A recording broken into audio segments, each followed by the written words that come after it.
कब्र के अंदर खुदा हुआ गड्ढा,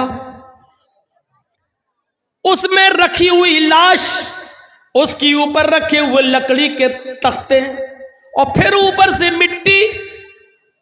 मेरे भाइयों, इतनी तारीक रात, सूरज की रोशनी का अंधेरा, लकड़ी के तख्तों का अंधेरा, कब्र की मिट्टी का अंधेरा, इस अंधेरे में हमें और आपको सबको जाना है। बहुत आसान है कह देना मरेंगे तब देखा जाएगा, बहुत आसान है ये कह देना कि मरेंगे तब देखा जाएगा। कहते हैं कब्र का हाल मुर्दे से पूछो। मेरे भाइयों, ये एहसास हो जाए कि एक दिन हमें अल्लाह के दरबार में जवाब देना है। जन्नत भी है, जहन्नम भी, हमें जहन्नम से अपने आप को बचाना है। अगर ये एहसास हो जाए कि अजाब जहन्नम बड़ा सख्त है, तो कोई आदमी फिर उस अजाब से बचने की फिक्र क्यों नहीं करेगा। ये सब जानते हैं कि कब्र में जाना है, लेकिन एहसास हो जाए कि कब्र की तारीकी क्या है, तो कोई आदमी मेरे भाइयों नमाज छोड़ सकता है। 20 साल पहले मैंने कहा था, जिस मस्जिद के अंदर कब्र होगी उस मस्जिद के अंदर नमाज नहीं होगी, नहीं माना जाता है। दलील क्या दी जाती है? मदीने में अल्लाह के रसूल की भी तो कब्र है, उसको भी तो दीवारों से घेर दिया गया है। अल्लाह के रसूल की कब्र को आम लोगों की कब्र के बराबर खड़ा नहीं किया जा सकता है, क्योंकि नबियों के बारे में नबी का फरमान यह है कि पैगंबरों की और नबियों के जिस्मों को कब्र की मिट्टी नहीं खाती। लेकिन हमारे और आपके जिस्मों के बारे में नहीं है कि कब्र की मिट्टी नहीं खाती। नबियों के बारे में अल्लाह के रसूल का यह फरमान है कि नबियों को वहीं दफन किया जाता है जहां उनका इंतकाल होता है, जहां उनकी रूह निकलती है वहीं पर उनको दफन किया जाता है।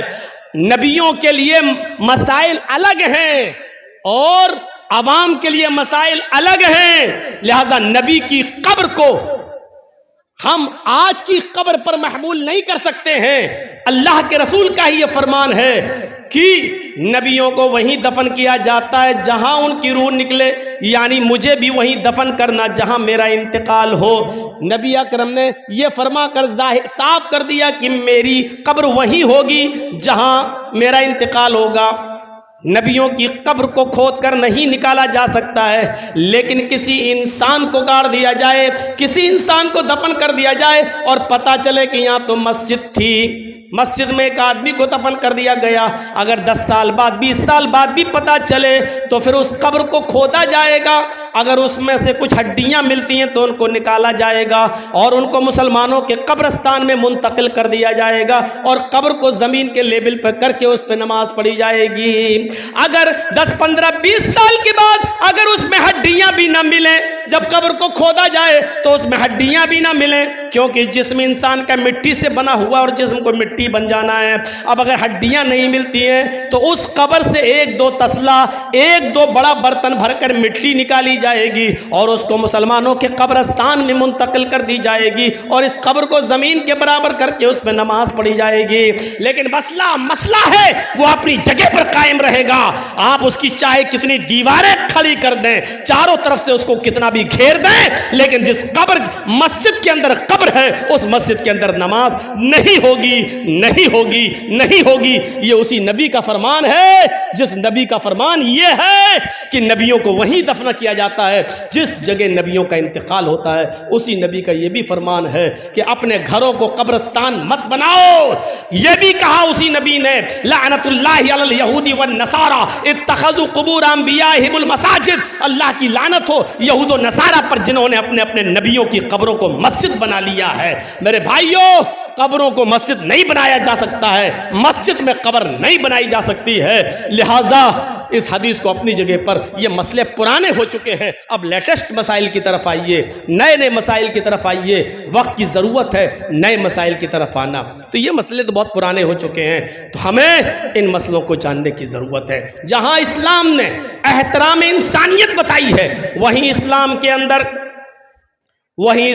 अंदर एहतराम मुस्लिम भी बताया गया है।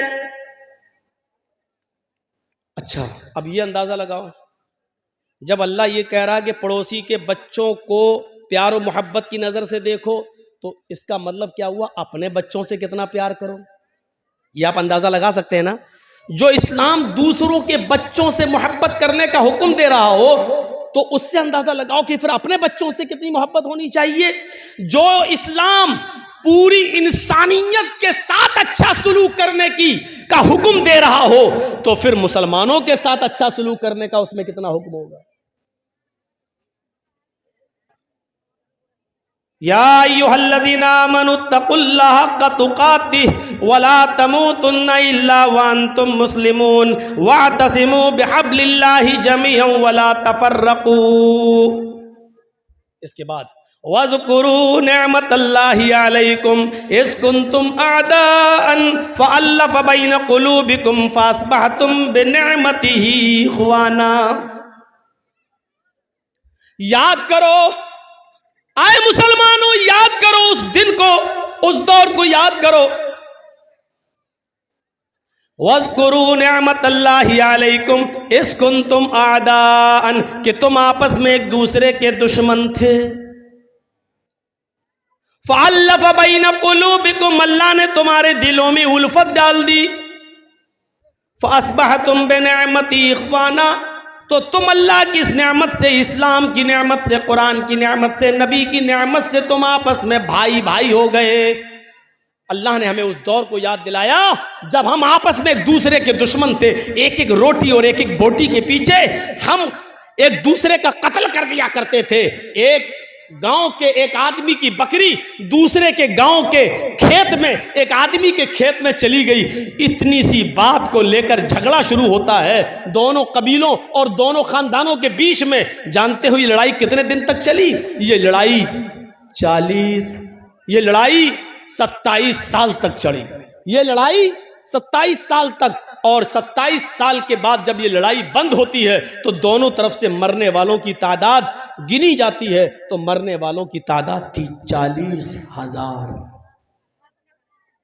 एक बकरी की वजह से, वो भी सिर्फ थोड़ी सी घास खा ली थी, इतनी सी बात पर दोनों कबीलों में लड़ाई चलती है। तो कितने साल तक चली?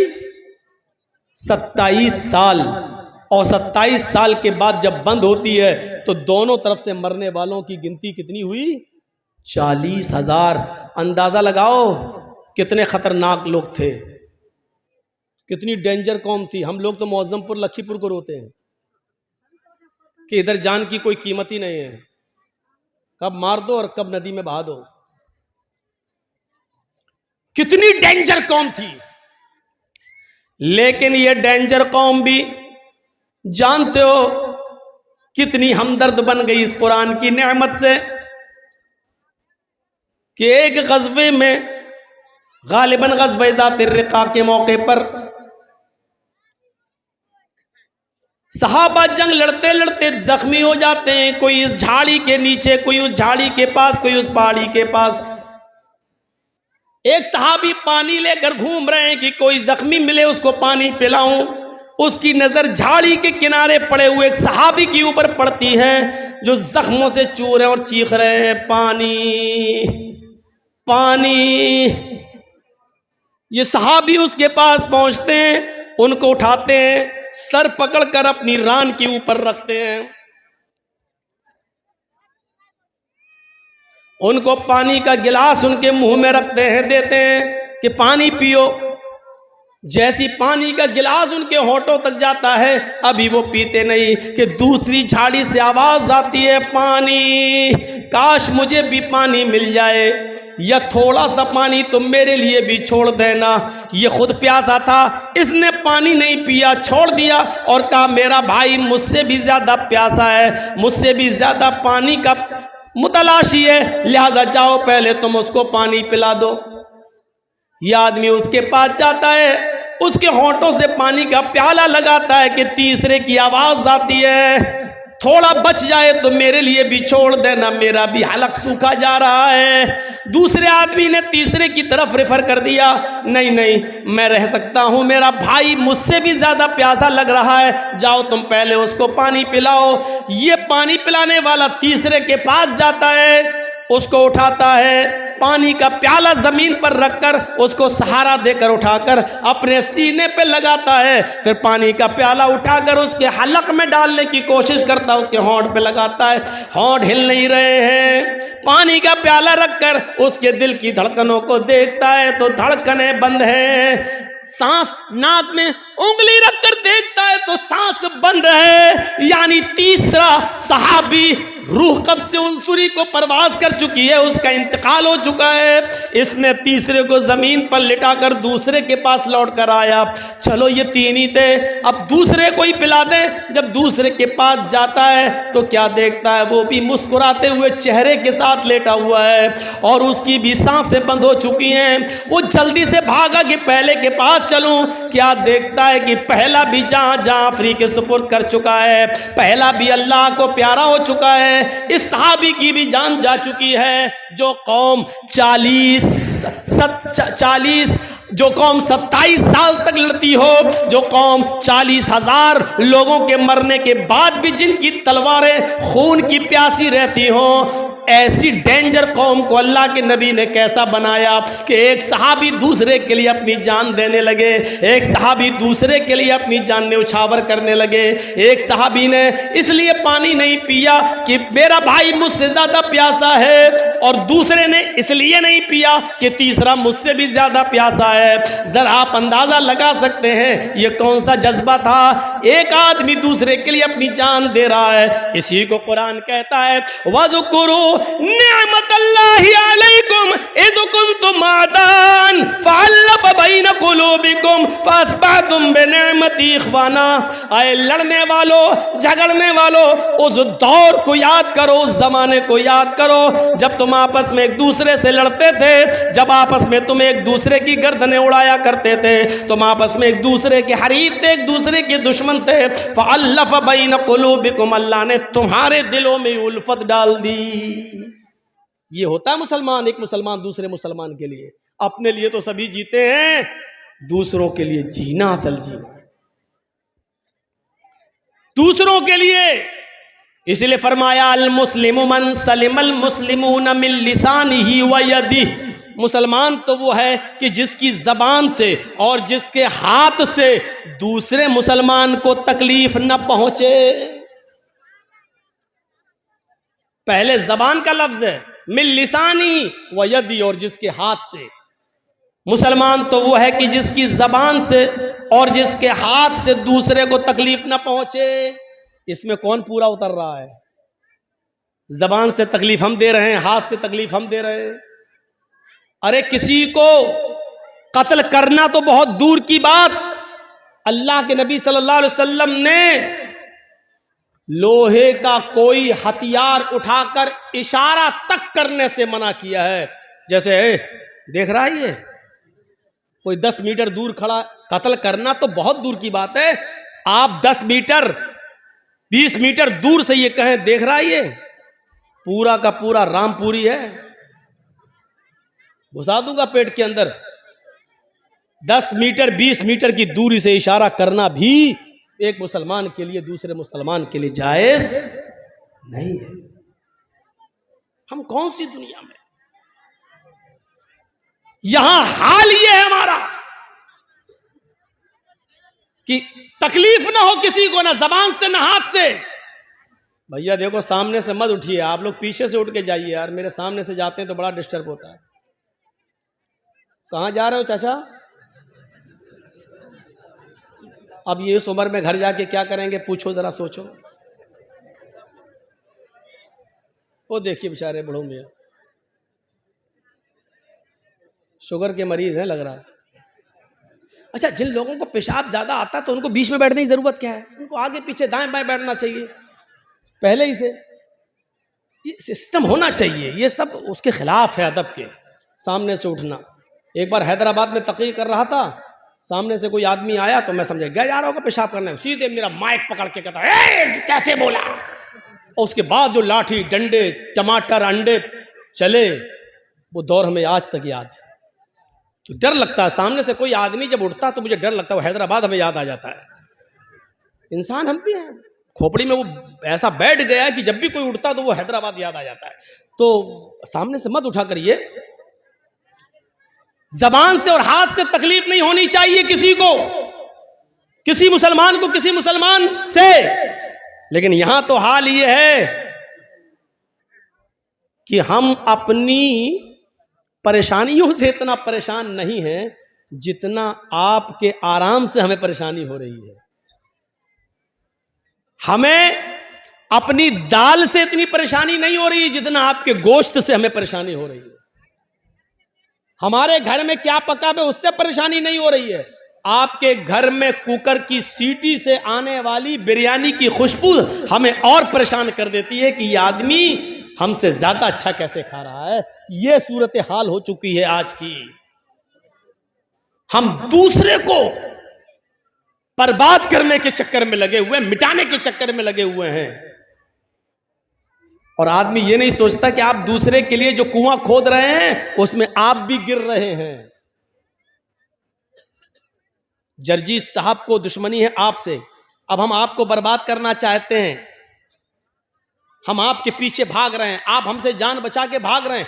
आप उतना नहीं थक रहे हैं जितना मैं थक रहा हूं। क्यों? क्योंकि मुझे पकड़ना है आपको, तो आपसे ज्यादा तेज रफ्तारी से मैं दौड़ूंगा तभी आपको पकड़ पाऊंगा। तो आप उतना नहीं थक रहे हैं, उससे ज्यादा मैं थक रहा हूं। वो आदमी उतना बर्बाद नहीं हो रहा है जितना हम उसको बर्बाद करने में अपने आप को बर्बाद कर रहे हैं।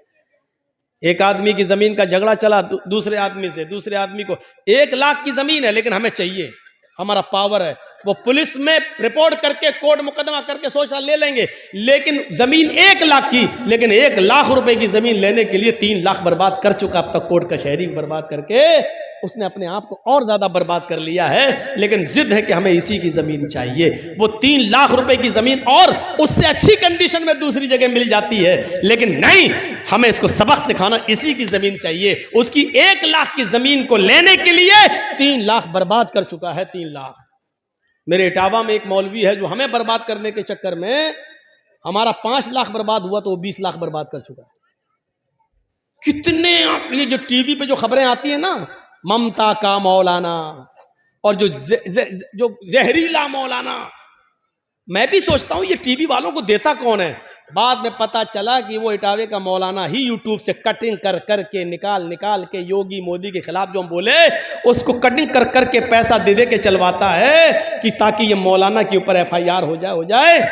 अगर हमें बचने के लिए मेरा 2, 4, 5 लाख खर्च हुआ तो वो बेचारा अब तक 20 लाख खर्च करके अपने आप को बर्बाद कर चुका है। और इसके बाद भी हालत ये है कि पूरे हिंदुस्तान में एक भी जगह अब उसको बुलाया नहीं जा रहा है, उसको निमंत्रण नहीं दिया जा रहा है, उसको कहीं दावत तक नहीं दी जा रही है। क्योंकि वो आदमी, जाति दुश्मनी तो एक दूसरे की माफ की जा सकती है, लेकिन जमाती दुश्मनी बहुत बुरी होती है। उसने पूरे जमात के साथ जो धोखाधड़ी की है, इसी वजह से कोई उसको दावत नहीं दे रहा है। और हम उसके खिलाफ कोई एक्शन इसलिए नहीं लेते हैं कि मरे हुए को मारना मेरी आदत नहीं। मुझे महात्मा गांधी का वो कौल याद आता है कि किसी को मारना हो तो उसका नाम लेना छोड़ दो, उसको नाम मत लो, अपने आप मर जाता है। कुत्ता देखा है? कुत्ता देखा क्या मौलाना साहब? हमारा तो उठना बैठना ही उन्हीं में है। कुत्ते ने देखा एक छुरी पड़ी हुई है और उस छुरी पे खून लगा हुआ है बकरी का ताजा ताजा, और छुरी ऐसे जमीन पर खड़ी है। अब कुत्ते को तो चाटने की आदत होती है, उसने कहा इस पे बकरी का खून लगा है, खून को चाटने के लिए उसने अपनी जबान चलाई। जैसे ही चलाई छुरी पर उसकी जबान कट गई। बकरी का खून तो चाट गया लेकिन उसकी जबान कट के उसका खून उस पर लग गया। अब कुत्ता क्या समझ रहा है ना, अभी खून बाकी है। उसने फिर दोबारा जबान से चाटा, फिर दूसरी जगह से कट गई। उसने कहा अरे अभी भी बाकी है, फिर चाटा, फिर कट गई। वो उस वक्त तक चाटता रहा कि उसकी जबान कट के गिर गई और फिर वो खुद हलाक हो गया, मर गया। यही हालत हमारी है। मिसाल सख्त जरूर है लेकिन सच्ची मिसाल है।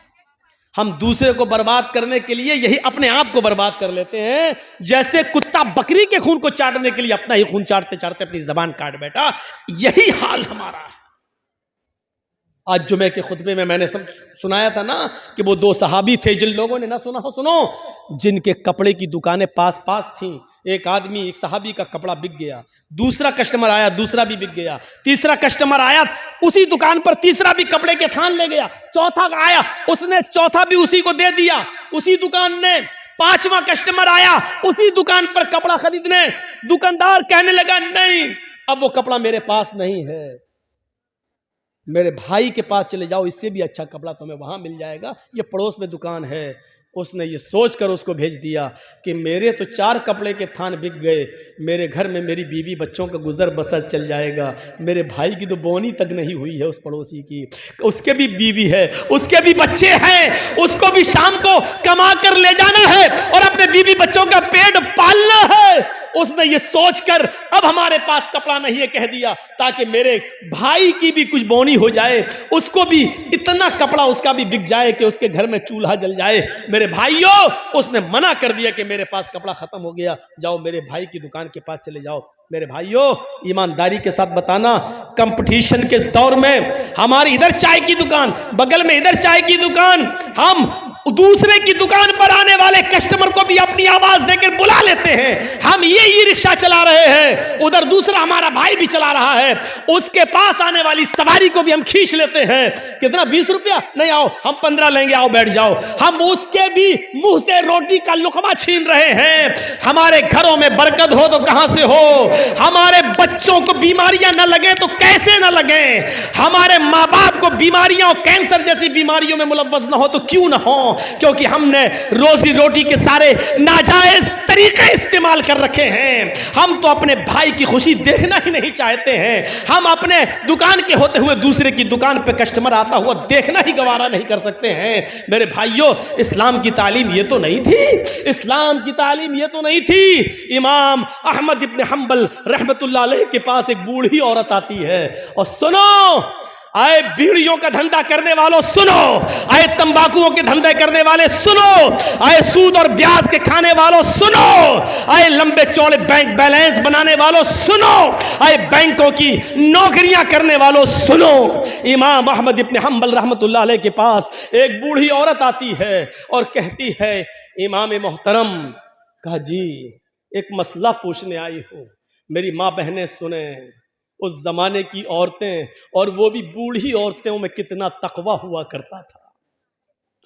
कहा इमाम साहब, मैं चरखा चलाती हूँ, चरखा तो जानते हैं ना, मैं चरखा चलाती हूँ, दूसरे लोग अपना सूत दे जाते हैं धागा, मैं उसको बना के फिराती हूँ और उनसे मजदूरी लेती हूँ, कभी दिन में और कभी ओवर टाइम करती हूँ तो रात में भी चलाती हूँ।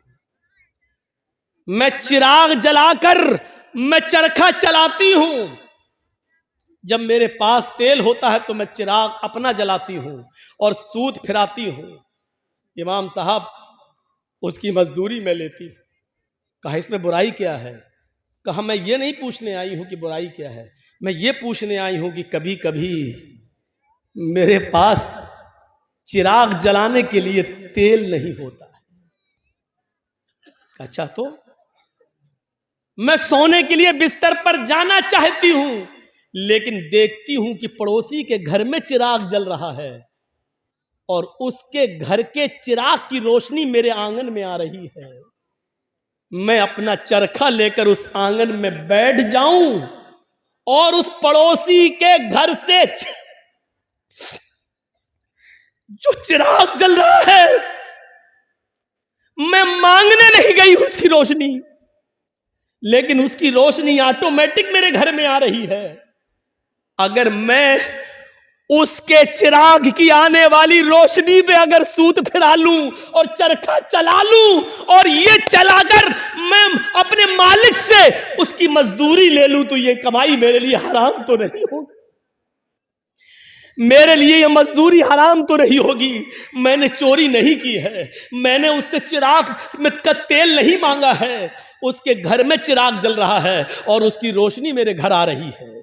उसकी रोशनी मेरे घर आ रही है, अगर मैं उसकी रोशनी में सूद फिरा लूं और इसकी मजदूरी में ले लूं तो ये मेरे लिए हराम तो नहीं होगी। ये खाकर कहीं मैं अजाब कब्र की मुस्तहिक तो नहीं बनूंगी, कहीं मैं जहन्नम में तो नहीं जाऊंगी। अहमद इब्न हम्बल रहमतुल्लाह अलैह फरमाते हैं, खातून माँ तेरे सवाल ने अहमद इब्न हम्बल के इल्म को आज शर्मिंदा कर दिया। काबे के रब की कसम, तेरे इस मसले का जवाब अहमद इब्न हम्बल के पास नहीं है। कहने लगी, इमाम साहब फिर आपसे बड़ा आलिम इस बस्ती में कोई है ही नहीं, फिर मैं ये किससे मसला पूछूं। उन्होंने कहा, सुन मेरी माँ, जहां तक कयास का नतीजा है, कयास का तकाजा है, तो जहां तक मेरा इल्म है मैं उस इल्म की रोशनी में कयास लगाकर अंदाजे से ये कह सकता हूं कि इसमें कोई हर्ष तो नहीं लग रहा है। क्यों? क्योंकि तू मांगने नहीं जा रही है, वो अचानक आ रही है। तेरे घर में भी दीवार नहीं है और उसके घर में भी कोई दीवार नहीं है, और उसके चिराग की रोशनी आ रही है तेरे घर, तो इसमें तेरा क्या कसूर है? बज़ाहिर तो इसमें कोई बुराई नहीं लग रही है, लेकिन अगर तुम्हारा दिल आमादा नहीं है तो मेरी माँ इससे भी बच जाओ तो बेहतर है, इससे भी परहेज कर लो तो बेहतर है, इससे भी, क्योंकि वो है तो दूसरे ही की रोशनी, है तो दूसरे ही की रोशनी। बहरहाल अगर तुम इससे भी परहेज कर लो तो ये ज्यादा बेहतर है तुम्हारा। जब वो औरत वहां से जाने लगी बुढ़िया, तो इमाम अहमद इब्न हम्बल ने लोगों से पता लगवाया कि ये किसकी बेटी है, इसके बाप का क्या नाम था। बताया होगा किसी ने कुछ जो मेरे जहन में नहीं रहा। अहमद इब्न हम्बल फरमाते हैं कि आज के ज़माने में ऐसी बूढ़ी औरतें मौजूद हैं, ज़रूर इसका बाप कोई आलिम कुरान होगा, आलिम हदीस होगा, क्योंकि ऐसी तरबियत अपनी औलाद के अंदर कोई बड़ा आलिम ही पैदा कर सकता है। बुढ़ापे की इस दहलीज पर पहुंचकर भी इस औरत की हालत यह है, इस बुढ़िया की हालत यह है कि पड़ोस से आने वाली रोशनी में भी, उस चिराग की रोशनी में भी चरखा चलाने के बारे में सोच रही है कि ये चरखा चलाएंगे तो ये कमाई मेरे लिए हलाल होगी या हराम। तब ऐसे लोगों की नमाजें अर्श से टकराएं और अल्लाह कबूल न करे, ऐसा हो ही नहीं सकता है। मेरे भाइयों, इधर हम नमाज पढ़ के निकलते हैं, जो मैं सर बसजदा हुआ जमी पर, तो आसमां से आने लगी ये निदा, तेरा दिल तो है सनम आशना, तुझे क्या मिलेगा नमाज। एक हमारा तकवे का हाल ये है, एक हमारी परहेजगारी का हाल यह है कि यहां से निकले नमाज पढ़ के, मालिकी यौमिद्दीन, तू कयामत के दिन का पूरा पूरा मालिक है। इय्याका नअबुदु व इय्याका नस्तईन, तेरी ही इबादत करते हैं, तुझसे ही मदद मांगते हैं। इहदिनस सिरातल मुस्तकीम, जो सीधा रास्ता उस पे चला, तमाम बुरे रास्तों से बचा ले। यहां ये दुआ मांग के हटे, सलाम अलैकुम व रहमतुल्लाह, सलाम अलैकुम व रहमतुल्लाह, जैसी सलाम फेरा और मस्जिद के बाहर निकलते ही जेब में बीड़ी रखी है, निकाली और माचिस जलाई और सूरह दुखान की तिलावत शुरू, धुआं धक्कड़ शुरू। अभी 10 मिनट भी नहीं हुए ये कहते हुए कि इहदिनस सिरातल मुस्तकीम, आय अल्लाह हमको सीधे रास्ते पे चला, आय अल्लाह गंदे और गलत रास्तों से हमारी हिफाजत फरमा। अब ये दुआ मांगे हुए 10 मिनट भी नहीं हुए और यहां आकर ये है हमारी इबादतों का और हमारी नमाजों का हाल। मेरे भाइयों, जायजा लो, इमाम अहमद इब्न हम्बल के पास जो बूढ़ी औरत आती है, उस औरत के सवाल से जरा इबरत हासिल करो कि हमारी इबादतें अल्लाह के यहां कबूल हो भी रही होंगी या नहीं हो रही होंगी। सोचो तो सही, गौर तो करो। मेरे भाइयों, यहां आदि इब्ने उमैर है, जंग बदर में गिरफ्तार करके लाए जाते हैं। आदि इब्ने उमैर है, गिरफ्तार करके लाए जाते हैं, पकड़ के लाए जाते हैं, पैरों में बेड़ियां डाल दी जाती हैं। ये आदि इब्ने उमैर मुसाब इब्ने उमैर के भाई हैं, भाई मोमिन है और आदि काफिर है। मुसाब सहाबी और आदि काफिर, दोनों भाई हैं, सगे भाई हैं। अल्लाह के नबी सल्लल्लाहु अलैहि वसल्लम ने फरमाया कि जो गिरफ्तार करके काफिर लाए गए उनके पैरों में बेड़ियां डाल दो। आदि के पैरों में जब बेड़ियां डाली जाने लगी तो मुसाब इब्ने उमैर वहीं खड़े हो गए और जो उनके पैरों में बेड़ियां डाल रहा था सहाबी आदि इब्ने उमैर के पैरों में वहीं खड़े होकर मुसाब इब्ने उमैर कहने लगे, आए सहाबी अपने दोस्त से, आए दोस्त इसके पैरों में बेड़ियां जरा टाइट डालो, यहां से कस दो, मैं इसको अच्छी तरीके से जानता हूं, ये लॉक तोड़ने में, जंजीर तोड़ने में बड़ा माहिर है, यहां से टाइट कर दो वरना ये तोड़ के भाग जाएगा। जब मुसाब इब्ने उमैर ये कह रहे थे कि इसके पैरों में यहां से टाइट करो, यहां से टाइट करो, यहां से लॉक लगाओ, तो आदि इब्ने उमैर को इतना गुस्सा आ रहा था कि मारे गुस्से के आदि चीख पड़ा, आए मुसाब तुझे शर्म आनी चाहिए, तू उसी उमैर का बेटा है जिसका बेटा मैं हूं, तेरी रगों में उसी बाप का खून तोड़ रहा है जिसका खून हमारी रगों में तोड़ रहा है, लेकिन आज तुझे भाई कहते हुए शर्म आ रही है। तेरी गैरत कैसे गवारा कर रही है कि तेरी आंखों के सामने तेरे सगे भाई के पैरों में बेड़ियां डाली जा रही हैं और तू देख रहा है खड़े होकर, और देख ही नहीं रहा है बल्कि मशवरा दे रहा है कि यहां से टाइट करो। थूकता हूं तुझ पर, भाई कहते हुए शर्म आती है तुझे। इधर मुसाब इब्ने उमैर कहते हैं, चुप, खामोश, तू भाई है मेरा? नहीं, तू मेरा भाई नहीं है। आदि कहता है, क्या उमैर तेरा बाप नहीं है? क्या मेरी मां तेरी मां नहीं है? क्या उमैर का खून तेरी रगों में नहीं दौड़ रहा है? क्या मेरी मां का दूध तेरी रगों में खून बनकर नहीं दौड़ रहा है? जवाब दिया, उमैर मेरा बाप है, ये सच है, तेरी मां मेरी मां, ये सच है, तूने और मैंने एक ही मां का दूध पिया है, ये भी सच है, तेरी और मेरी रगों में एक ही बाप का खून दौड़ रहा है, यह भी सच है, लेकिन यह सच नहीं है कि तू मेरा भाई है। जानता मेरा भाई कौन है? आदि ने कहा, फिर कौन है अगर मैं तेरा भाई नहीं हूं? मेरा भाई वो है जो तेरे पैरों में बेड़ियां डाल रहा है? ये तेरा भाई है? हाँ, इसलिए कि मेरे इस भाई ने कलमा पढ़ा है, अशहदु अल्ला इलाहा इल्लल्लाह व अशहदु अन्ना मुहम्मदन अब्दुहु व रसूलुहु। बुखारी शरीफ की हदीस के इस वाक़े से हमें यह पता चलता है मेरे भाइयों कि इस्लाम लाने के बाद, ईमान कलमा पढ़ने के बाद, ला इलाहा इल्लल्लाह मुहम्मदुर रसूलुल्लाह का इकरार करने के बाद, इस्लामी रिश्ते से कलमे की बुनियाद पर अपने साथी की जो इज्जत होती है वो फिर सगा भाई भी वो दर्जा नहीं रखता है। क्या जवाब दिया? खूनी रिश्ते को कुर्बान कर दूंगा, लेकिन कलमे की बुनियाद पर ये मेरा भाई है, इस रिश्ते को मैं कुर्बान नहीं करूंगा।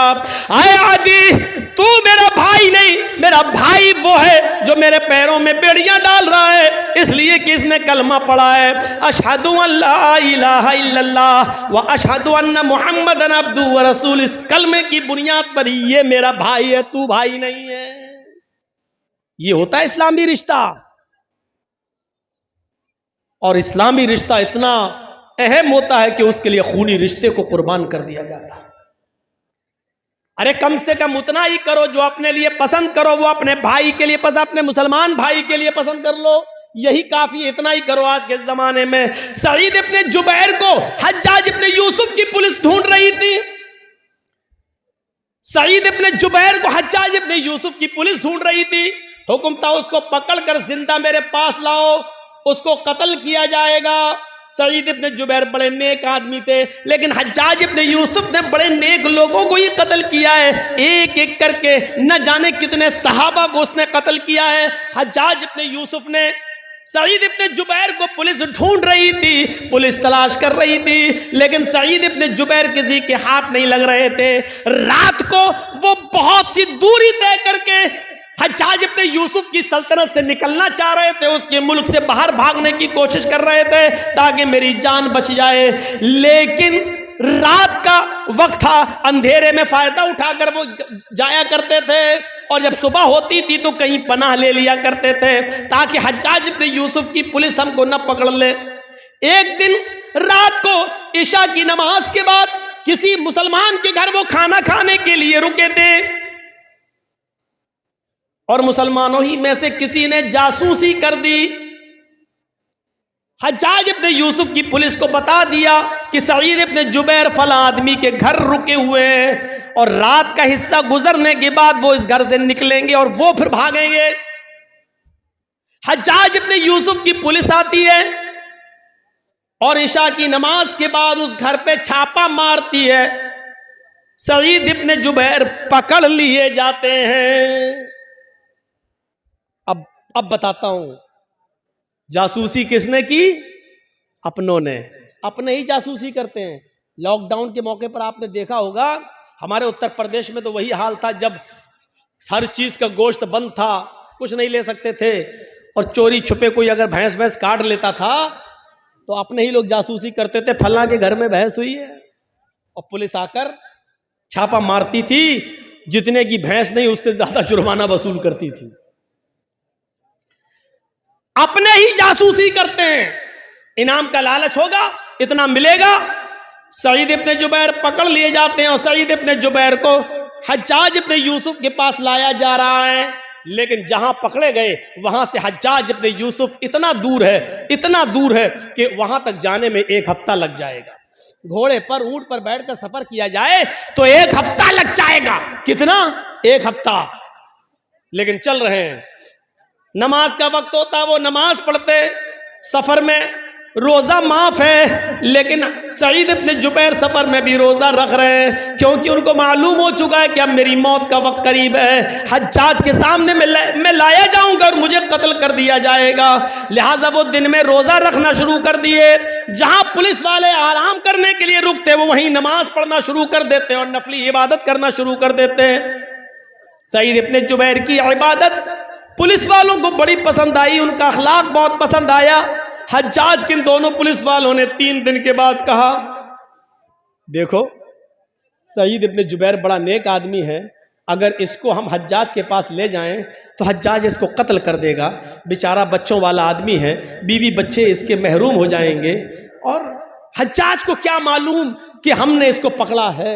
ऐसा करो, इस बेचारे को छोड़ देते हैं, ये नेक आदमी है, अच्छा आदमी है, हज्जाज तो जालिम है, वो इसको कत्ल कर देगा।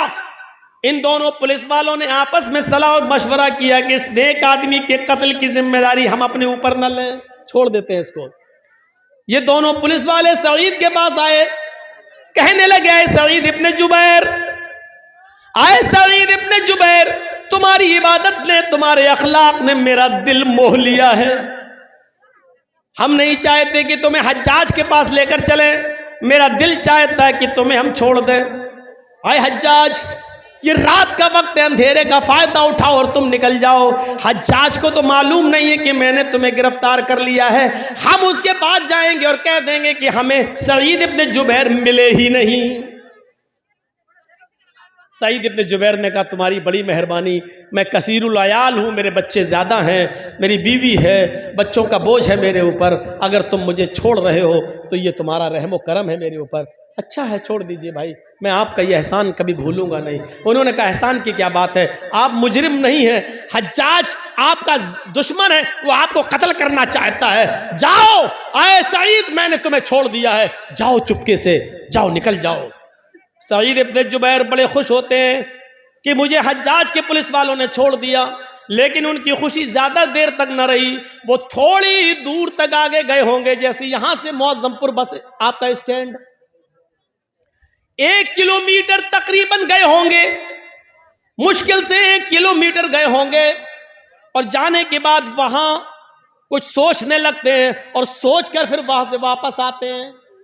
1 किलोमीटर गए, लेकिन कुछ उनके दिमाग में आया और वहां से सोचकर वो फिर लौटे आए, और लौट कर आने के बाद उन दोनों पुलिस वालों के पास आ गए और कहने लगे, अरे हज्जाज इब्ने यूसुफ के पुलिस वालों, मुझे हज्जाज के पास ले चलो, मैं भाग कर, छिप कर भागना नहीं चाहता, मुझे हज्जाज के पास ले चलो। पुलिस वालों ने कहा, तुम्हारा दिमाग खराब है सईद, हज्जाज तुम्हारी जान का दुश्मन है, तुम्हें कत्ल कर देगा। कहा, वो मैं जानता हूं कि वो मुझे कत्ल करेगा, फिर का इसके बावजूद मैं उसके सामने जाना चाहता हूं। पुलिस वाले कहते हज्जाज, आए सईद बेवकूफी मत करो, मैंने तुम्हें छोड़ दिया, फिर तुम क्यों आए?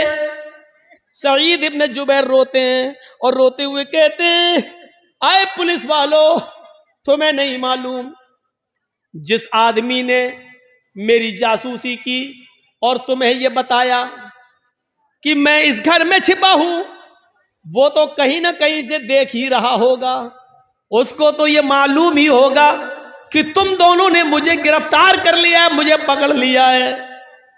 वो आदमी हज्जाज को ये खबर दे देगा, इन दोनों पुलिस वालों ने सईद को गिरफ्तार कर लिया। आए पुलिस वालों, अगर हज्जाज को ये पता चल गया कि तुमने मुझे पकड़ लिया था और फिर छोड़ दिया,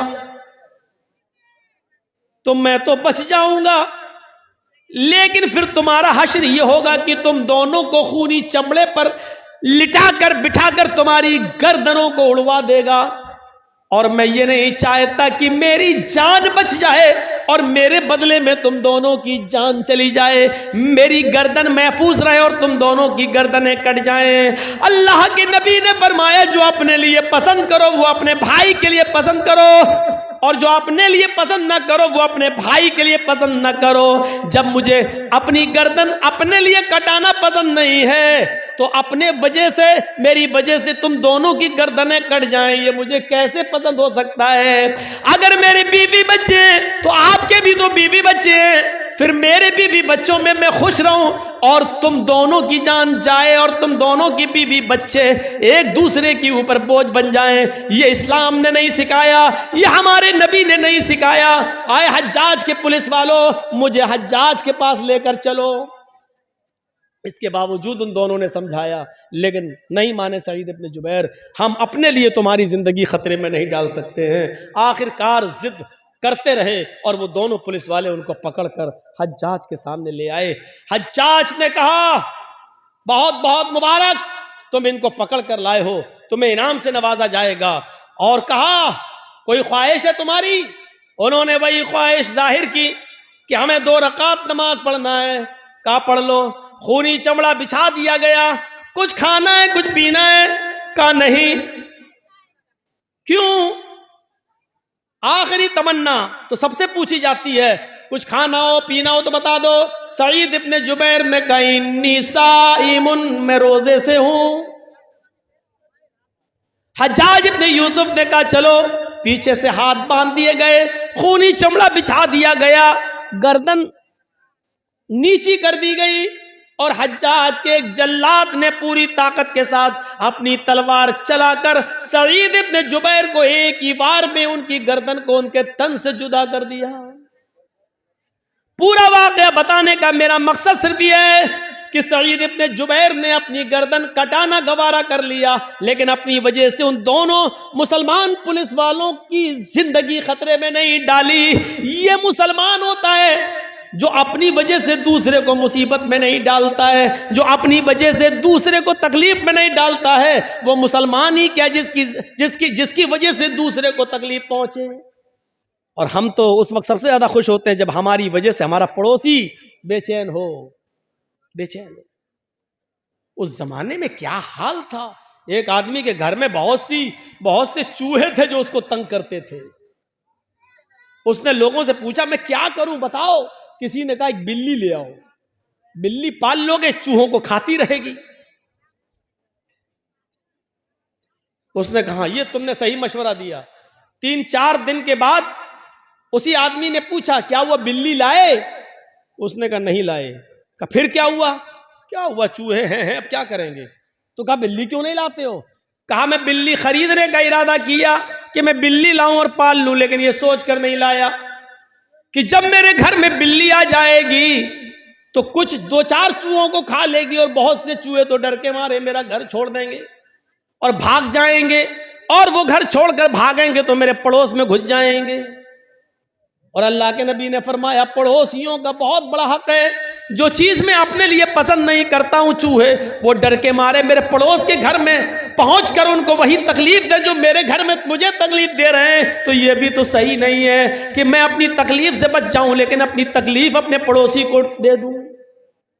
ये कौन सा ईमान था यार, ये कौन सा जज्बा था हैं? इस जज्बे को क्या कहेंगे आप?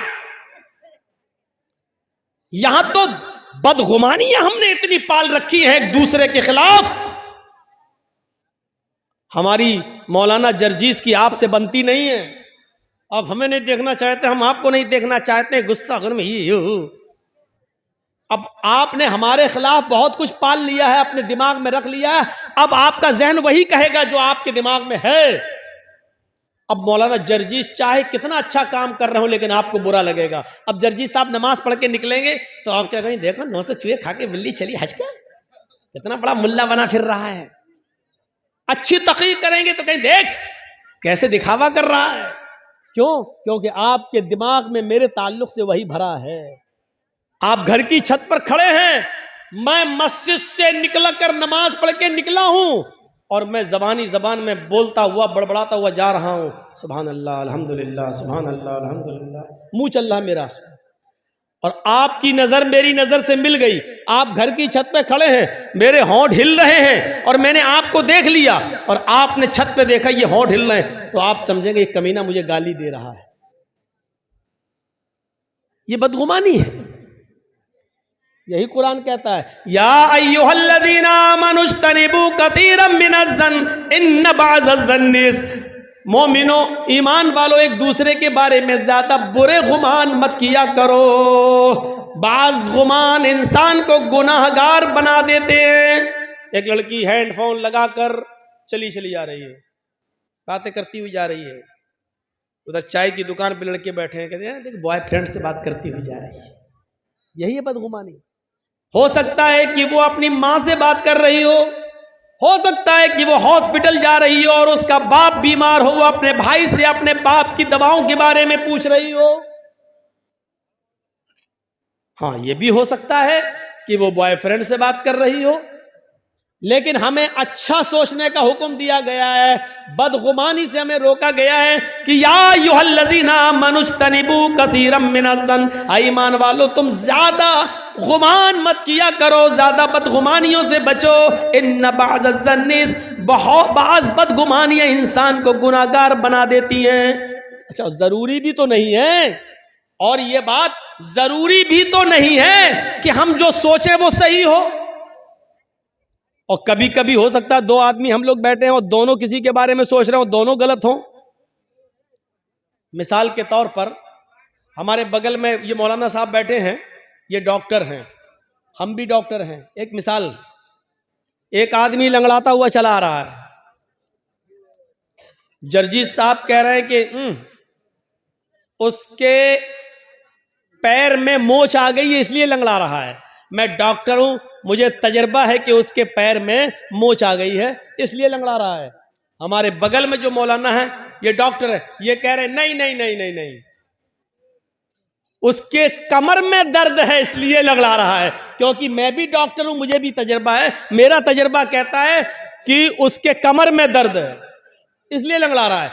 जर्जीस साहब ने कहा अगर उसके पैर में मोच ना आई हो तो 1000 रुपया मैं हार जाऊंगा। मौलाना साहब कहने लगे अगर उसकी कमर में दर्द ना हो तो 1000 रुपया मैं हार जाऊंगा। चलो 1000 रुपया दोनों मौलाना ने दिया और लियाकत साहब के पास रख दिया, लीजिए, अगर मेरी बात सही निकले तो मैं जीत जाऊंगा, इनकी बात सही निकले तो ये जीत जाएंगे। थोड़ी देर के बाद सामने लंगड़ाता हुआ आदमी सामने आ गया। जर्जीस साहब ने पूछा बताओ तुम्हारे पैर में मोच है? मौलाना साहब ने पूछा कहो क्या तुम्हारे कमर में दर्द है? उस लंगड़ाते हुए चल कर आने वाले आदमी ने कहा न तो मेरे पैर में मोच है न कमर में दर्द है। जब कमर में भी दर्द नहीं है, पैर में भी मोच नहीं है, फिर तुम लंगड़ा क्यों रहे हो? उसने चप्पल दिखाई कि ये टूट गई थी इसलिए मैं लंगड़ाते हुए चल रहा था चप्पल को बचाते हुए। लीजिए साहब, जर्जीस साहब ने जो सोचा, जो गुमान किया वो भी गलत, मौलाना साहब ने जो सोचा वो भी गलत। 1000 इनको इनका दे दिया, मैंने अपना रख लिया। जरूरी नहीं कि आप किसी के बारे में जो सोच रहे हैं वो सही ही हो। इसलिए कुरान कहता है ज्यादा बदगुमानी से बचो, क्योंकि बाज बदगुमानियां इंसान को गुनाहगार बना देती हैं। बाज बदगुमानियां इंसान को गुनाहगार बना देती हैं। मेरे प्यारे साथियों, तसव्वुर करो इमाम औज़ाई रहमतुल्लाह अलैह के बीवी के पास एक औरत मिलने आई, सुबह फजर की नमाज के बाद, सूरज निकलने के बाद उनसे एक औरत मिलने आई। किससे? इमाम औज़ाई रहमतुल्लाह अलैह की बीवी से। दरवाजा खटखटाया, इमाम औज़ाई रहमतुल्लाह अलैह फजर की नमाज के बाद, सूरज निकलने के बाद भी कुरान की तिलावत कर रहे थे, दुआ मांग रहे थे, चटाई पर बैठे थे। जब दरवाजे पर दस्तक की आवाज सुनी तो जाते हैं और दरवाजा खोलते हैं तो क्या देखते हैं, उनके गांव की एक औरत दरवाजे पर खड़ी है। उस औरत ने कहा, इमाम साहब मुझे आपकी बीवी से मुलाकात करना है, मैं आपकी बीवी से मिलने आई हूं। इमाम औज़ाई रहमतुल्लाह अलैह ने कहा, अंदर आओ। उन्होंने कुरान लिया और खुद बीवी के रूम में चले गए और अपनी बीवी से कहा, तुमसे मोहल्ले की कोई औरत, गांव की कोई औरत मिलने आई। इमाम औज़ाई की बीवी निकल के आई और उस मोहल्ले की औरत को उसी चटाई के ऊपर बिठा दिया जिस चटाई पर इमाम औज़ाई कुरान पढ़ रहे थे। वो औरत जैसी ऐसे बैठी, ऐसे, तो ये पीछे चटाई पर कुछ पानी पड़ा हुआ था, वो उससे वो भीग गई, पूरा वो तर हो गई और ऐसे झटकने लगी। शर्म नहीं आती, तुमने मुझे यहां बिठा दिया। उसकी नजर पड़ी तो इमाम औज़ाई का 3 साल का बच्चा, छोटा सा बच्चा, नंगा घूम रहा था। नए कपड़े पहने हुए थे, छोटे छोटे बच्चे कभी ऐसे होते, नंगा। वो समझी कि इस बच्चे ने पेशाब किया है, इसीलिए उसकी चड्डी अड्डी उतार दी गई है, ये नंगा है और इस बच्चे के पेशाब पे हमें बिठा दिया इस औरत ने। कहने शर्म नहीं आई, तुमने इस बच्चे के पेशाब पे मुझे बिठा दिया है। इमाम औज़ाई की बीवी कहती है कि बेफिक्र रहो बहन, ये पेशाब नहीं है। अरे तुम कह रही हो पेशाब नहीं है, बच्चा नंगा घूम रहा है, उसकी चड्डी ये पड़ी हुई है, भीगी हुई चड्डी ये पड़ी हुई है और चटाई पर ये भीगा और उसकी वजह से मेरा कपड़ा भीग गया, मैं नापाक, मेरा कपड़ा नापाक हो गया। अब घर जाने के बाद कपड़ा भी धुलूं और इतना हिस्सा भी मैं अपना धोऊं। इमाम औज़ाई की बीवी कहती है, मेरी बहन मैं तुमसे फिर कहती हूं कि बेफिक्र रहो, ये मेरे बच्चे का पेशाब नहीं है, आपका कपड़ा नापाक नहीं हुआ है, आपको इन्हीं कपड़ों में नमाज पढ़ लेनी है, धोने की जरूरत नहीं है। उस औरत ने कहा इमाम औज़ाई की बीवी से, इमाम साहब की बीवी, मैं कैसे यकीन कर लूं, मुझे यकीन दिलाओ, अगर ये पेशाब नहीं है तो ये पानी कहां से आया? मुझे पानी की कोई बोतल नहीं दिखाई दे रही है, आसपास कोई घड़ा, कोई मटका, कोई सुराही नहीं दिखाई दे रही है, फिर ये पानी कहां से आ गया है, मुझे बताओ।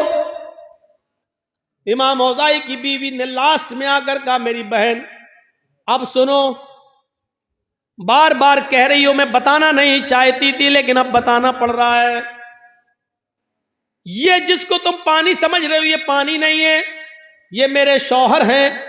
इमाम औज़ाई ये फजर की नमाज पढ़ने के बाद घर में आते हैं, सूरज निकलने तक ये कुरान की तिलावत करते हैं इसी चटाई पर बैठकर, और जब सूरज निकल जाता है तो उसके बाद में ये दुआ मांगते हैं, मग़फ़िरत, तौबा करते हैं, इस्तिग़फ़ार करते हैं।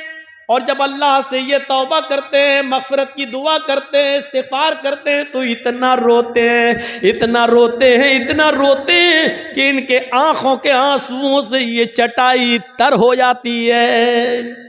आए इस गांव की औरत, मेरी बहन, जिसको तुम पानी समझ रही हो, ये पानी नहीं है, ये मेरे शौहर इमाम औज़ाई की आंखों से गिरने वाले आंसू हैं, उन आंसुओं की वजह से ये चटाई भीग गई है और उस चटाई पर तुम बैठ गई हो, ये आंसू हैं, पानी, पेशाब नहीं है, बेफिक्र होकर तुम नमाज पढ़ सकती हो, तुम्हारा कपड़ा नापाक नहीं हुआ। आप गौर कीजिए, लड़का नंगा है, उसका ऊपर चड्डी उसकी वही पड़ी हुई है। गांव की औरत ने भी यही सोचा कि ये पेशाब होगा क्योंकि बच्चा नंगा घूम रहा है, लेकिन जरूरी नहीं कि उसने जो सोचा वो सही हो। हम कभी कभी कुछ और सोचते हैं और निकलता कुछ और है, हकीकत कुछ और होती है। इसलिए इस बात को सोचने की कोशिश जरूरत है, हम किसी के बारे में ज्यादा बदगुमानी ना करें। अमीर माविया रहमत रजी अल्लाह ताला अन्हु की बीवी भी अपने घर में मेहमान नवाजी पसंद नहीं करती थी। मेहमान आ जाए, बहुत सी औरतें ऐसी होती हैं घर में खूब अच्छा खाओ पकाओ, शौहर बच्चों को खूब खिला देंगी, लेकिन जहां उनके घर 2 दिन मेहमान आ जाए, 2 मेहमान लो आ गया, अब इसके लिए जागो, ऐसा लगता है ये शादी करके नहीं लाया, नौकरानी बना के लाया हमें अपने घर में। अमीर माविया के घर में एक मर्तबा एक मेहमान आया और उसने कहा कि मुझे 2-3 दिन रुकना है। कहा ठीक है रुको, बाहर का कमरा दे दिया, खाना वाना खिलाया। अमीर माविया की बीवी को मेहमान नवाजी पसंद नहीं थी, वो सोचने लगी कि कुछ कमी निकालूं। कहा क्यों, ये मेहमान है, कहाँ कितने दिन रहेंगे? कहा पता नहीं कितने दिन रहेगा, 3 दिन तो वैसे ही उसका हक है, 3 दिन तक तो मैं उसको कुछ कह ही नहीं सकता, 3 दिन के बाद अगर रहता है तो उसकी मर्जी। अच्छा ठीक है। शाम का वक्त हुआ, इमाम अमीर माविया की बीवी ने सोचा कोई ऐसी कमी निकालूं, इसको घर से निकलवा दूं। इशा की नमाज के बाद अमीर माविया ने उस अपने मेहमान के कमरे में चटाई रख दी, रात में तहज्जुद पढ़ते हो तो पढ़ लेना, लोटा रख दिया, अगर वुजू बनाना हो तो पानी ये है, एक दूसरा पानी रख दिया, अगर इस्तिंजा करना हो तो बाहर से दरवाजा खोलना और यहाँ खाली मैदान पड़ा है, यहाँ पर आप पेशाब करना हो तो यहाँ कर लेना और यहीं पर नमाज पढ़ लेना और फजर में इंशाअल्लाह मस्जिद में मुलाकात होगी। ठीक है। बाहर का सिस्टम सब अलग करके अमीर माविया सो गए। थोड़ी देर के बाद जब उनकी बीवी ने देखा कि अमीर माविया सोए हुए हैं, रात काफी हो गई है, कहा कि उठें और देखें कि मेहमान क्या कर रहा है। मेहमान अगर जग रहा हो और कुछ उल्टी सीधी खुराफात कर रहा हो तो अमीर माविया को जगाऊं और कहूं कि और उसको निकाला जाए। अमीर माविया की बीवी उठती हैं और अपने मेहमान के रूम तक जाती हैं और दरवाजे में कान लगाती हैं तो क्या सुनती हैं कि मेहमान बड़ा बेहुदा और गंदा गाना गा रहा है। आवाज बड़ी प्यारी थी उसकी, सुरीली, उस सुरीली आवाज में वो बेहुदा और इश्किया गाना गा रहा, बड़ा बेहुदा गाना। अमीर माविया की बीवी को एक नुक्ता मिल गया, एक पॉइंट मिल गया, वो जल्दी से जाती है और अपने हस्बैंड को जगाती है, उठो। कहा क्या है, इधर आओ, देखो तुम्हारा मेहमान क्या कर रहा है। अरे मेहमान क्या कर रहा है, उसका तो रूम मैंने अलग कर दिया है, उसका कमरा अलग कर दिया है, अरे इधर तो आओ, इधर आओ, उठो उठो। उठाया, देखो देखो देखो, अरे कमरा बंद है, अरे दरवाजा, कान लगाओ, कान लगाओ। जब कान लगाया तो गाना बड़ा बेहुदा गाना गा रहा है। अमीर माविया से कहने लगी देखो अभी भी इसको घर में रखोगे, ये ऐसा गाना गा रहा है, लगता है जैसे इसके घर में कोई माँ बहन बेटी ना हो, ऐसा गंदा गाना। अमीर माविया ने अपनी बीवी का हाथ पकड़ा और उसको खींच कर अपने बिस्तर पर लाए और फरमाया जब मैंने उसके कमरे को अलग कर दिया, उसके रूम को अलग कर दिया, उसकी चटाई अलग कर दी, उसका मुसल्ला अलग कर दिया, उसका वुजू का लोटा अलग कर दिया, जब मैंने उसके कमरे से कोई मतलब भी नहीं रखा तो तुमने दरवाजे पर कान लगाकर उसके अंदर की जासूसी क्यों की है? क्या तुम्हें नहीं मालूम मोहम्मद रसूलुल्लाह ने फरमाया अगर घर के दरवाजे सब बंद हो और कोई तुम्हारे घर में झांकने की कोशिश करे सुराख से या दीवार पर चढ़कर या या किसी सांस से अगर तुम्हारे घर की जासूसी करे और तुम्हारी नजर पड़ जाए तो बाहर निकल कर तुम उसकी दोनों आंखें फोड़ सकते हो, तुम्हें कोई गुनाह नहीं। तुम उसकी जासूसी क्यों कर रही हो? वो अंदर क्या कर रहा हमें क्या मतलब? भाई अंदरूने खाना से हमें क्या मतलब? वो घर के अंदर क्या कर रहा है, तुम्हें किसी के घर के अंदरूनी मामले से क्या लेना देना? तुमने जासूसी क्यों की? अमीर माविया की बीवी बोलती अब भी मुझी को कहोगे? कहा हाँ तुम्ही को कहूंगा, अल्लाह के रसूल ने जासूसी से मना किया, तुमने जासूसी क्यों की? चलो लेट जाओ, सो जाओ। ये देखो इनको बताया तब भी हम ही को डांट रहे हैं। ठीक है सोती हूं। अब वो सोने लगी। अब अमीर माविया देख रहे हैं कि ये सो जाए तब मैं जाऊं उसको समझाऊं, अकेले में ये सो जाए। अब वो देख रहे सोए कि नहीं। काफी देर के बाद उसको नींद आई और थोड़ी देर के बाद नाक का जनरेटर चलने लगा, खर्र खर्र। अमीर माविया समझे हाँ बेहोशी में हो, अब सो गई है, अब उठूं और उसको समझाऊं। अब मैं अपने मेहमान को समझाऊं, अकेले में नसीहत करो तो ज्यादा फायदा करती है। अमीर माविया उठते हैं, उसके कमरे की तरफ जाते हैं, कान लगाकर सुनते हैं कि एक बार और देख लूं अगर जाग रहा है तो अंदर जाऊं, और नहीं जाग रहा हो, सो रहा होगा, तो उसकी नींद खराब करने से क्या फायदा। सुबह फजर के बाद जगा दूंगा, सुबह फजर के बाद समझा दूंगा। तो कान लगाते हैं कि देखें गाना गा रहा कि नहीं। अब जब कान लगाया तो क्या सुनते हैं कि वही मेहमान अब कुरान की तिलावत कर रहा है। अभी थोड़ी देर पहले गाना गा रहा था, लेकिन अब इतनी देर के बाद जब दोबारा कान लगाकर सुना तो वही मेहमान सुरीली और बेहतरीन क़िरात में कुरान की तिलावत कर रहा है। अमीर माविया भागते हुए गए और अपनी बीवी को उठाए, उठ उठ उठ उठ। क्या, अरे उठ तो। अरे मैं इतनी गहरी नींद में सो रही थी, तुमको क्या सुबह नाश्ता हमें बनाना है, दोपहर में खाना हमें बनाना है, मेरी जान पर इतने काम पड़े हुए हैं, तुमने मुझे उठा दिया। अरे इधर क्या है, सुन सुन, कहने जासूसी करना तो मना है, फिर क्यों करवा रहे हो। अरे कर तो पहले सुन, तो खुद मना करते हो, खुद सुनवाते भी हो। कहां पहले सुन। बड़ा बहरूपिया है ये तो। का क्या, अभी तो गाना गा रहा था, कुरान पढ़ रहा है। कहां, अच्छा ये बताओ जासूसी क्यों करवाई। कहा मेरी बीवी, जासूसी यकीनन मना है, लेकिन हम में और तुम में फर्क है। तुमने मुझे मेरे भाई की बुराई दिखलाई, तुमने मुझे मेरे भाई की बुराई दिखलाई, और मैंने तुम्हें अपने भाई की खूबी दिखलाई। अल्लाह के नबी फरमाते हैं बुराइयों पे पर्दे डालो और खूबियों को बयान किया करो। हम खूबी बयान कर रहे हैं, देखो ये मेरे भाई की एक अलामत। वो तो ठीक है, लेकिन बहरूपिया गाना क्यों गा रहा था। का सुबह निपटेंगे। फजर की नमाज दोनों ने जमात से पढ़ी, और फजर की नमाज के बाद अमीर माविया ने उससे रात का मंजर बयान किया कि तुम गाना गा रहे थे और बाद में कुरान। तो उसने कहा जब आपको मालूम ही हो गया है तो सुन लो, मुझे बहुत टेंशन है, मेरी जिंदगी गमों में खुली जा रही है, मुझे एक पल भी सुकून नहीं मिलता है, इतने टेंशन है, इतने गम है। जब मुझे बहुत ज्यादा गम होते हैं और जब गमों की वजह से मुझे नींद नहीं आती है, करवटें बदलता रहता हूं, तो फिर मैं गुनगुनाने लगता हूं, गाना गाने लगता हूं, अपना दिल बहलाने की कोशिश करता हूं, लेकिन गाना गाने की वजह से मेरे गम और बढ़ते जाते हैं, मेरी उलझनें और बढ़ती जाती हैं। फिर मैं वुजू बनाता हूं और कुरान की तिलावत करना शुरू कर देता हूं, इसलिए कि अल्लाह ने फरमाया अला बिज़िक्रिल्लाहि तत्मइन्नुल कुलूब, अल्लाह का जिक्र करने से ही दिलों को सुकून मिलता है। इसलिए मैं दिल को सुकून हासिल करने के लिए मैं कुरान की तिलावत करने लग जाता हूं। अमीर माविया ने कहा जिंदगी से लड़ना सीखो, जिंदगी से लड़ना सीखो, गमों को पछाड़ना सीखो।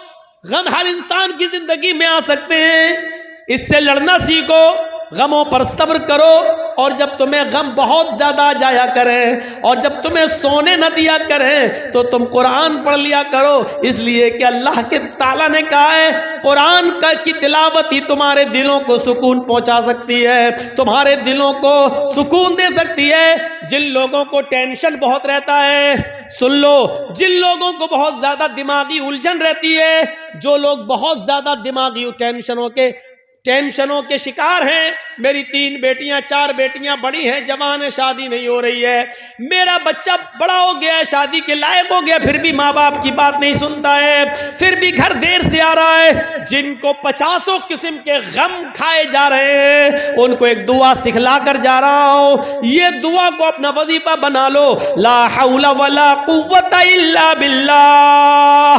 बस इतनी सी दुआ है, इस दुआ को उठते बैठते पढ़ते रहा करो। अल्लाह के नबी फरमाते हैं ये ला हौला वला कुव्वता इल्ला बिल्लाह, ये 99 बीमारियों की दवा है, और सबसे हल्के दर्जे की बीमारी यह है कि इंसान के गम नहीं दूर हो रहे हो, इंसान को टेंशन हो, तो ये सबसे हल्की बीमारी है जो इस दुआ से चली जाती है। इससे बड़ी बड़ी 98 बीमारियां और हैं जो इस दुआ के पढ़ने से जाएंगी। मेरे भाइयों, ये दुआ को हमारी माँ बहनें भी याद कर लें, आप भी याद करिए। टेंशन की ये दुआ है, जहनी उलझन की ये दुआ है, गम और उलझन, और जिसके दिमाग में हजारों किस्म के ख्यालात आते हैं, उसकी जिंदगी में सुकून नहीं, तो वो ये दुआ पढ़ता रहे, ला हौला वला कुव्वता इल्ला बिल्लाह। और साथ में ये दुआ भी अगर मिला सकता है तो मिला ले, या मुसर्रिफल कुलूबी सर्रिफ कल्बी अला दीनिक, आए दिलों के पलटने वाले मेरे दिल को अपने दीन की तरफ, अपने मजहब की तरफ, इस्लाम की तरफ पलट दे, मेरा दिल इधर उधर नहीं सिर्फ अपने दीन की तरफ लगा दे। ये दोनों दुआएं आप इसको अपना वजीफा बनाइए। दोनों नहीं पढ़ सकते तो एक दुआ ला हौला वला कुव्वता इल्ला बिल्लाह, इसको ही अपना वजीफा बना लीजिए। बेहतर है कि दोनों पढ़ें। दोनों नहीं पढ़ सकते तो कम से कम एक दुआ पढ़िए। ये जहनी उलझनों को दूर करने की एक दुआ है। तो मेरे भाइयों, अमीर माविया ने अपनी बीवी से क्या कहा, तुम्हें किसी के अंदरूनी खाने से क्या मतलब और बदगुमानी करने से क्या फायदा? नहीं, तुम्हें कुछ नहीं करना है तो बदगुमानी हमें और आपको नहीं करना है। या अय्युहल्लज़ीना मनुज्तनिबू कसीरम मिनज़्ज़न इन्न बअज़-ज़न्नि, ईमान वालों तुम एक दूसरे से ज्यादा बदगुमानी मत किया करो, इसलिए कि बहुत सी बदगुमानियां इंसान को गुनाहगार बना देती हैं। हम किसी के बारे में बुरा सोचेंगे तो बदगुमानी होगी, और बदगुमानी इंसान को गुनाहगार बना देती है। मेरे भाइयों, इस्लाम के अंदर दाखिल हो जाइए, एक दूसरे की हमदर्दी अपनाइए, एक दूसरे के हमदर्द बनिए। और साथ में मैंने शुरू किया था कि जो नमाज किसी भी हाल में माफ नहीं है, मेरे भाइयों, उस नमाज के लिए हमें और आपको हर वक्त तैयार रहना चाहिए। मैंने सुबह जुमे के खुतबे में कहा था कि अगर गांव में कोई लड़का किसी लड़की को लेके भागता है, उसकी पंचायत हो जाती है, तो गांव में सरदार को चाहिए कि अगर कोई आदमी नमाज नहीं पढ़ता है तो उसकी भी पंचायत होनी चाहिए, उसके ऊपर भी जुर्माना आयद होना चाहिए। नमाज दीन का हम सुतून है, और ये जलसा भी मस्जिद की तामीर और तरक्की के लिए किया गया है।